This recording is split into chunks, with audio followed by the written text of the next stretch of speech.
necessarily. Something similar happened, but not in the way that you think. This state of being did not come from Goku using the spirit bomb on himself. So in the future, if Goku's going to be using this Ultra Instinct power, he's not going to need to make a spirit bomb every single time. So get that out of your head right now. Whis has already exhibited extreme mastery of this form. It was implied earlier in Dragon Ball Super episode 28 when Vegeta first met Vados that she's also sort of in a state of self-awareness, a state of mastery of your body. Very similar. This has been hinted for quite some time in Dragon Ball Super.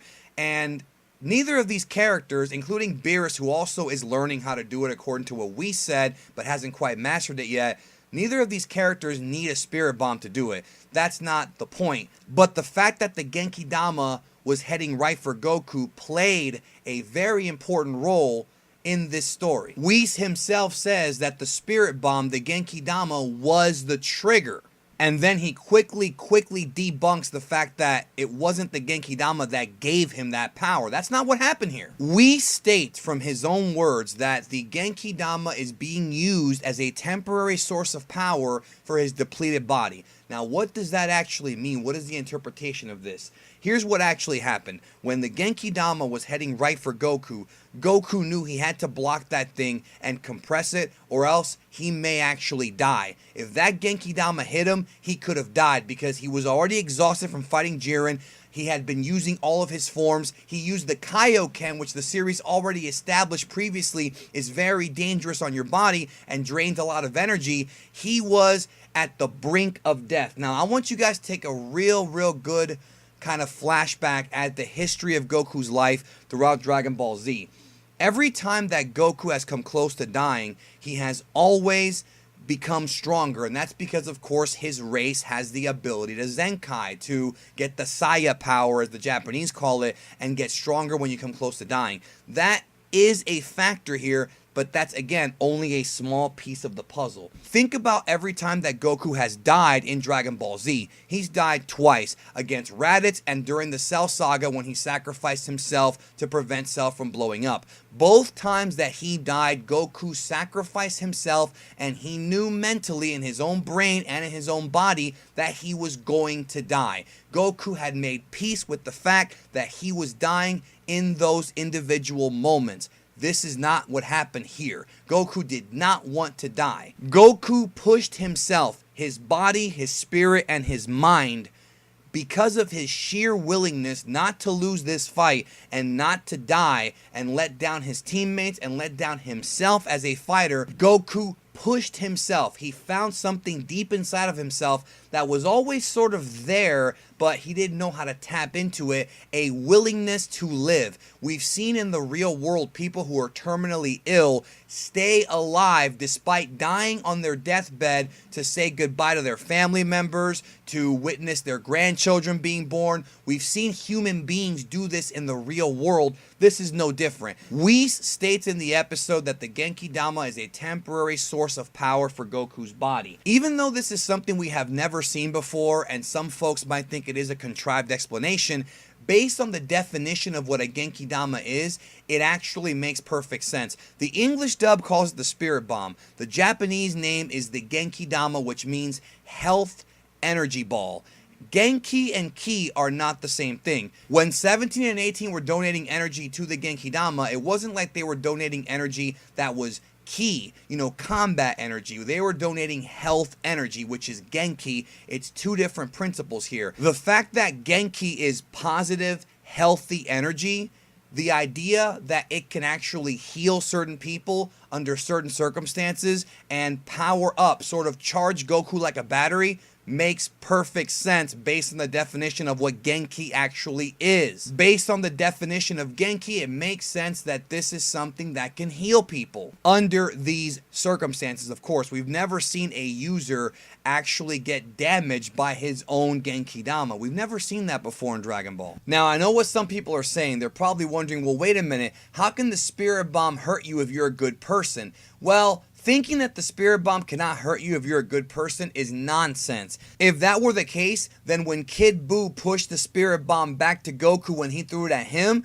why did everybody freak out and fear for Goku's life? The same exact thing happened here. The only difference is that in this scenario, they did not have the Namekian Dragon Balls to wish for Goku to get his energy back. Jiren threw it at him. Goku was completely exhausted, and no wish could be made to fix that. The Genki Dama was headed right for Goku. He didn't even have enough strength to teleport away. Now we're gonna get scientific, so put on your Neil deGrasse Tyson shirts right now because we're gonna talk about physics right now. So Goku tried to compress the spirit bomb, and as he did it, it got denser and hotter like a star when it collapses. And Goku tried to essentially fuse the atoms together and dissipate them. This would of course lead to this gigantic explosion, and in that explosion we says that the raging power of the spirit bomb entered Goku, and while this was happening, Goku was resisting it because of his sheer will to not die, because he didn't know what would happen if he got hit with it. So the Genki Dama exploded like a supernova, and all that's left when a supernova explodes is a neutron star. Neutron stars are pretty much, to simplify things, condensed energy. Now, when the core of a star collapses, it becomes a black hole. And if you remember in the series, we see a huge hole right in the center of the stadium. It wasn't really a black hole, but it was a huge hole with energy protruding from it. There were lightning bolts and things like that in that huge hole. When stars die, they run out of energy to sustain themselves, and then gravity overcomes them and they collapse.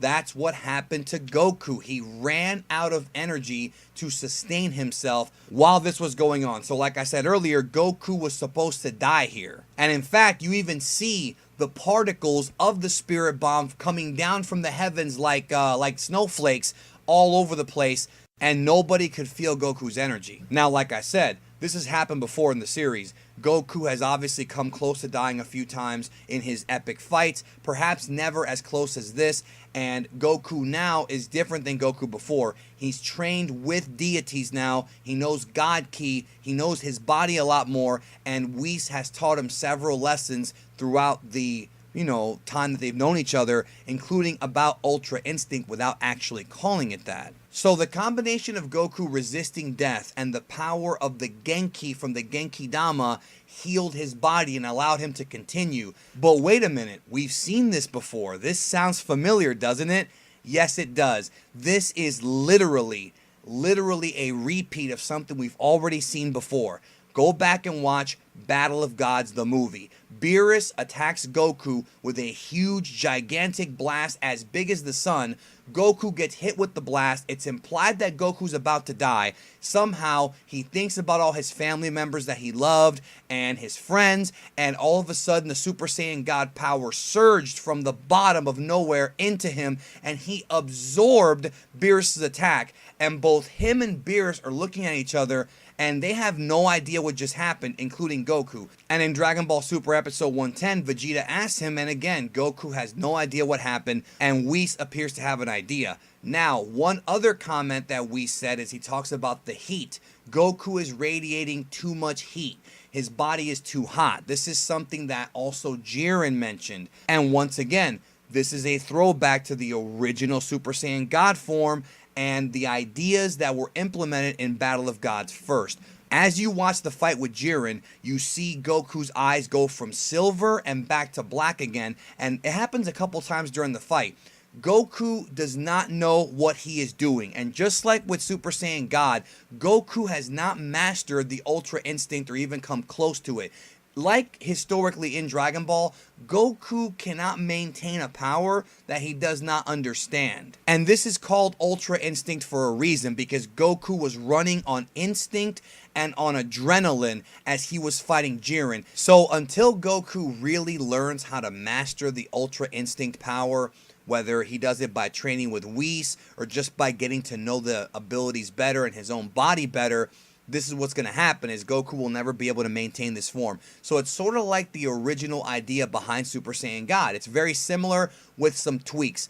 The effect of the spirit bomb of the Genki Dama on Goku's body did give him a Zenkai effect, but what really pushed him to achieve this higher level of power was that he resisted death rather than accepting death. And when it comes to Vegeta it's very interesting because think about it. It's very similar. When Vegeta died the first time against Frieza, he had already in his heart and mind accepted that Goku was going to be the guy to beat Frieza and that he was the Super Saiyan. Vegeta lost the will to fight. Go back and watch Dragon Ball Z and really focus on that. They hammered that point home. The second time Vegeta died, it was self-sacrifice.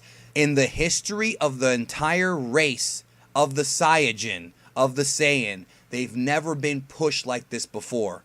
And now it's happening, and now we're discovering new things with what happens when you combine the biology of this warrior race with God Ki and divine training. That's what's going on right here. That is the explanation. And until we get more information, that's what I got for you. I really hope you enjoyed this video, and I hope that you understand what happened to Goku now. Now you know that he didn't just absorb the spirit bomb. It had more to do with his own limits being broken out of sheer will, and I hope that you really liked watching it, and I want to thank you for watching it. And coming very, very soon to the channel, we're going to do an even more in-depth breakdown about the abilities and what Ultra Instinct actually is when it comes to combat. So I know you'll enjoy that one because we all love Dragon Ball and we love talking about it. So thank you. Hope you have a great day, and remember to take care of yourself and each other.